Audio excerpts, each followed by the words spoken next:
Welcome to the Good Karma Sport Fishing Podcast. I'm your host, Captain Ryan Van Fleet.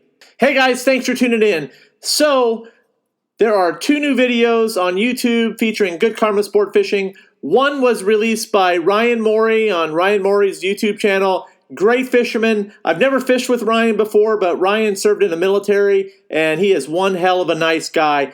Not to mention, he's got some really cool techniques, so I really think you guys should subscribe to his channel. He's got a lot of energy, and I had a hell of a fun time fishing with this guy. And you guys all know that I'm a little picky about who I fish with recreationally, who I fish like for fun with, and I always have a good time with Victor from Landshark, and he brought along Ryan this time, and Ryan was a super cool guy. So the video is really cool. Again, when I do a video with somebody, I really want to put in one or two fishing tips that are really going to help you guys. So you're going to see some things on there that I've talked about it a little bit, but you're going to actually see them work as far as the bait that I'm using, and one special bait that I've talked about in the past, and that's squid. And Ryan catches a big mutton, and so it's just it was a lot of fun.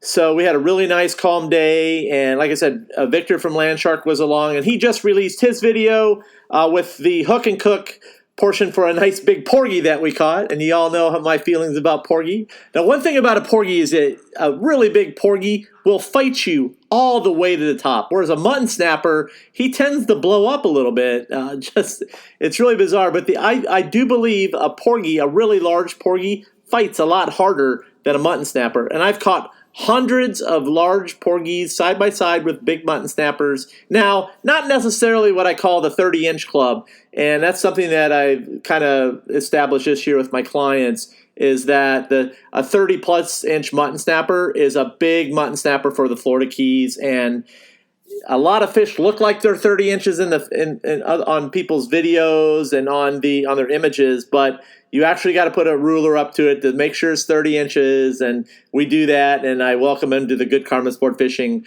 30-inch mutton club, which is cool. So when you catch a 30-plus, those fish are worthy of mounting and all that stuff. They're a special fish because there's not a lot of them, and on a trip, if you're catching more than two, you've got yourself one hell of a porgy hole. So, anyways, make sure you check out Ryan Morey's video on his YouTube channel. Great guy. He's got some cool tips on there about how using an ebbing rig for tuna fishing, and he did that on the video. So you guys check that out. That he's used that in Japan, and he's had a lot of success with it. And also, too, make sure you check out Victor's YouTube video with Good Karma Sport Fishing as well, and that can be found on Landshark Outdoors YouTube channel.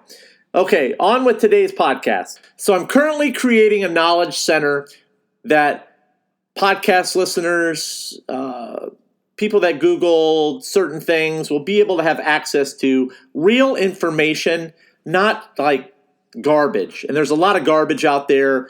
I like to have, and I'm very when it comes to writing an article or writing an how-to, when I have time, I put a lot into it. And I just completed my first knowledge center. Like I said, it's like a blog or a how-to, but How Wahoo See Color is the title of the blog or knowledge center article, whatever the hell you want to call it. I'm not sure what I'm going to call it officially yet, but anyways, just for general purposes, we'll call it a blog, I guess. So you have to go to my website, and on the front page of the website, you can just scroll down, you'll see Knowledge Center, and you'll see the link to the article. And I'll also put the link to the article in the show notes for this podcast.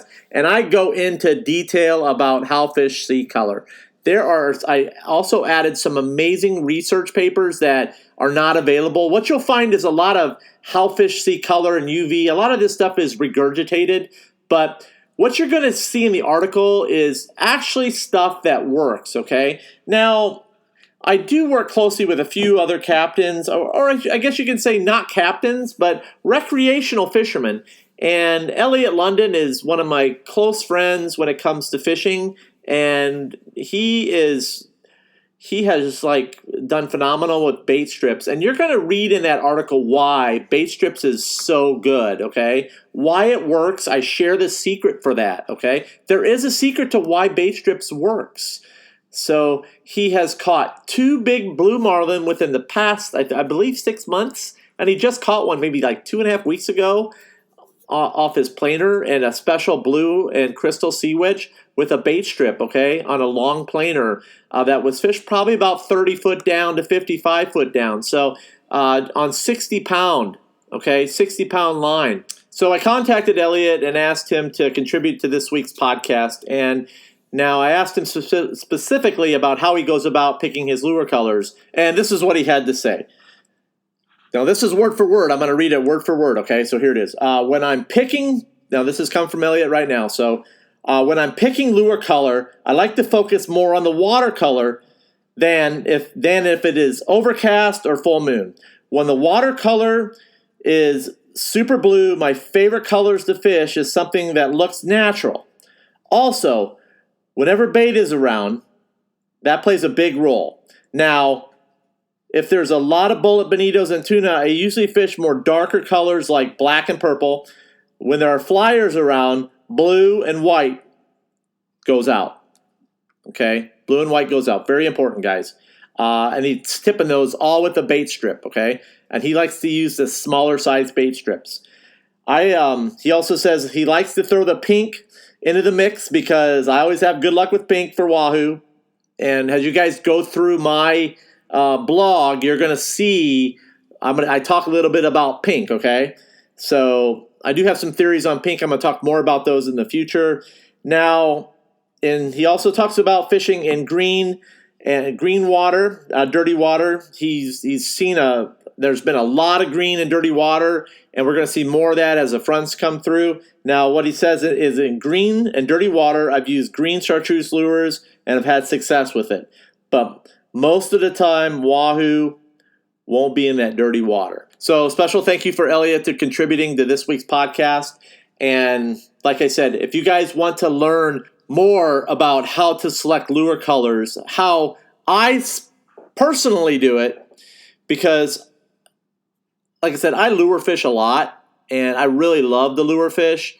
So one thing I tell you guys is you have to be careful when you're learning about fishing lures, because a lot of captains in South Florida really do only live bait fish. They're not fishing lures all the time, okay? So I fish lures a lot when I target pelagics, and I don't do any kite fishing. I don't do any of that stuff. I only specifically target Wahoo with live goggle eyes like this time of year. Otherwise, I really do love to troll baits, sea witches, specifically.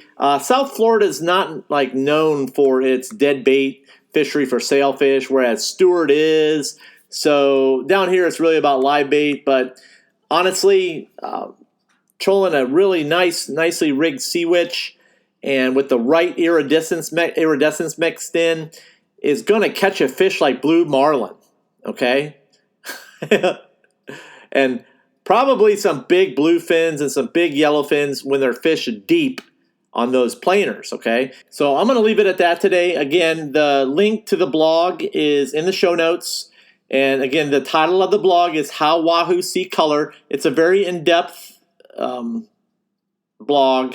So I've taken a lot of time, and I'm going to be adding to it. There's some visual pictures in there of surface water and what I like to use as far as baits, and the watercolor looks like this versus that.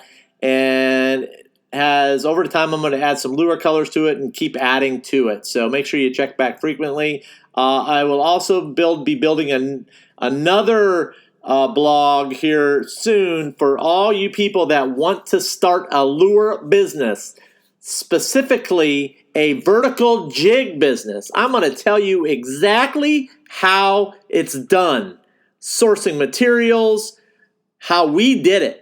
Okay, Melinda is going to be involved. It's going to be very detailed, and you guys are going to love it because it's going to take the mystery out of how you can find materials, how to bring it in, the taxes.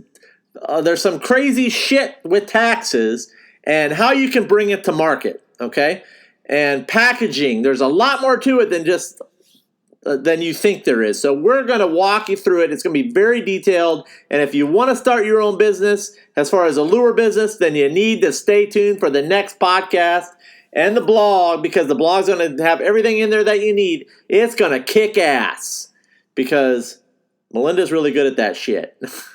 So make sure you guys listen to her podcast, especially for those that are really wanting to build a business and get better personally.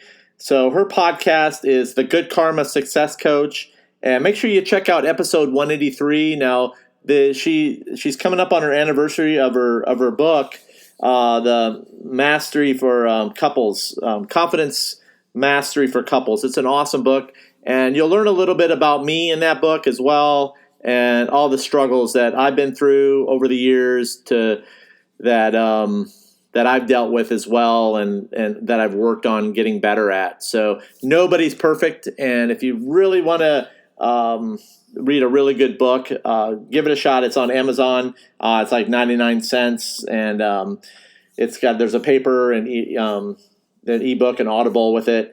There's a link in her bio, so make sure you give her a follow at Melinda_Van Fleet. And again, the name of her podcast is the Good Karma Success Coach Podcast. Thank you guys for tuning in. Thank you guys in advance for checking out the new blog. And follow me on Instagram. You can keep up with what I'm catching and all that good shit. Now, when you read my captions, as you guys know, I have a pretty dark sense of humor. But you'll get the point with that. I don't take my Instagram very seriously. I just put it up there so you guys can see what the hell's going on with Good Karma Sport Fishing, and you guys can also, get a good laugh if you guys like that sort of humor. So I've got a strange sense of humor sometimes, but anyways, that's all I got. Thanks for tuning in, and remember, anytime you're fishing, it's all good.